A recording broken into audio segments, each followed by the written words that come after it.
Welcome to the channel, everyone. Today, working on the 70 Camaro. I've got the final piece to the puzzle for the underside of the car. This is pretty much the final thing we need. Everything else is under there. These are Hotchkis their Street Performance Series, 1.5 Street Performance Series. These are Fox shocks. So these are about as good as you can get as far as shocks. They have one above this which are adjustable. There's a little knob on them and you can adjust them. I don't think we need that. So I went with these ones. They look like pretty nice shocks. We've got all the other Hotchkis stuff. We've got the Hotchkis lowering leaf springs. We've got the Hotchkis front lowering coil springs. And we've got the Hotchkis subframe connectors. So figured might as well stay with the Hotchkis stuff. Seems to be really nice stuff.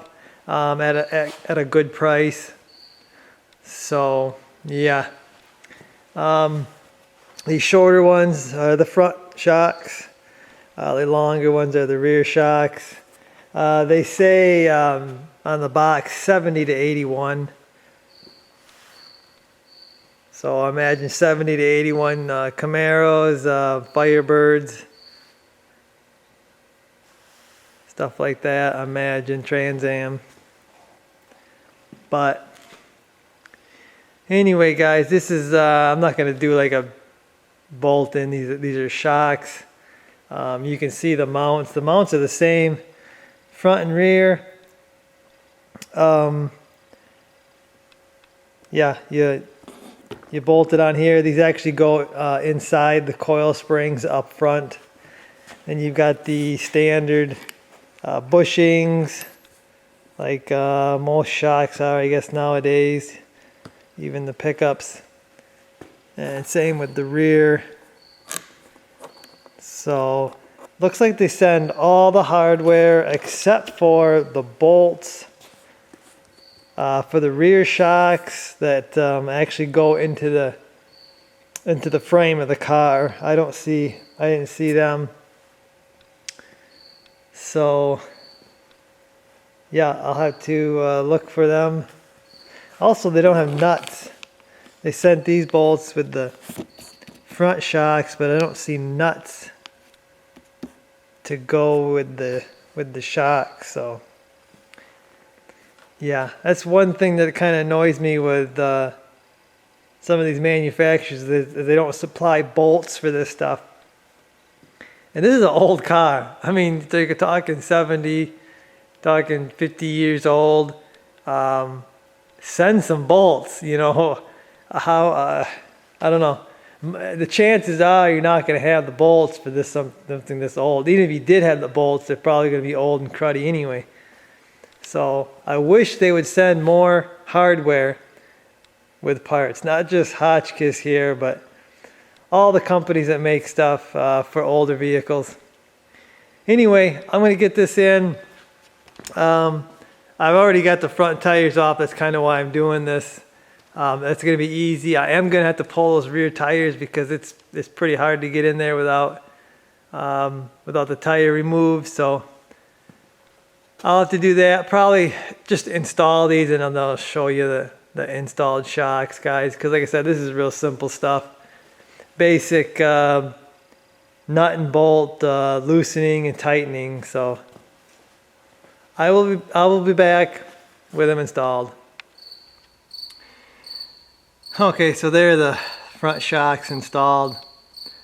I struggled a little bit because of the way they're installed. This bottom piece right here, this bottom mount. I believe there are supposed to be what they call like J nuts or U nuts that go up in there. I believe this is a factory one that was up there. Tried like heck to get this one up and numerous other ones. I tried modifying some to go up in there, and I couldn't get the bolt started without the shock installed, so I was never going to be able to get it with the shock installed. So I totally abandoned the J nut and I just put a nut on the bolt. So I ended up just running the bolt in from the top side, and then I just used a little extension, and I actually inserted it from here and then stuck it on the bolt, and then used a wrench between the springs there to hold it, and that worked out fine. I wish I would have done that from the beginning. It would have saved me a lot of time. Again, this goes back to if the companies would send all the hardware for the install, it would make it easier on people, and people would be a lot happier with the products instead of having to struggle a little bit. Now the top mount is a stud, and it's got, you see it up there, it's a stud, and you got to hold the shaft, and you do that, or I did that with an Allen socket on a wrench, and then I had, you're gonna need this. It's a flex. It's a gear flex wrench, and you're gonna have that to get this done, because without this tool here, I wouldn't have got it. It's in a weird, awkward place. And I know people laugh and they say you can never have too many tools. They laugh about that when people say that, but it's so true. You can have a tool that you won't use for years, and then all of a sudden, bam, you need it to do an install. So this wrench here really saved the day. So I got the front installed. I'm going to head to the rear. Hopefully that install goes a lot easier. I think the nuts are actually welded into the body, hopefully. And it's another stud mount on the bottom, so hopefully that'll go quick. Okay, so there's the rear installed, and it's mounted kind of like the bottom on the fronts, where you get two bolts that go up into the body there. I did have to use some washers because it was a little bit crooked, the mount was. Not sure what the deal was, but I didn't want to get the shock in a bind or twisted or whatever, so I just put a few washers up there.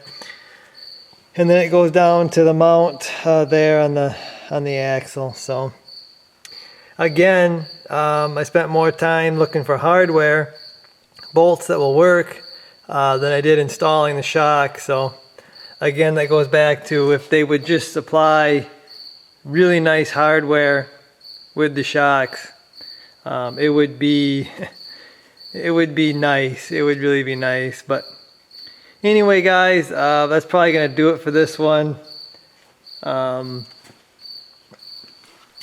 I can't really take the car out because it's not ready to go out yet. It ain't quite put together yet, so maybe do a review on those when we get some drive time later on.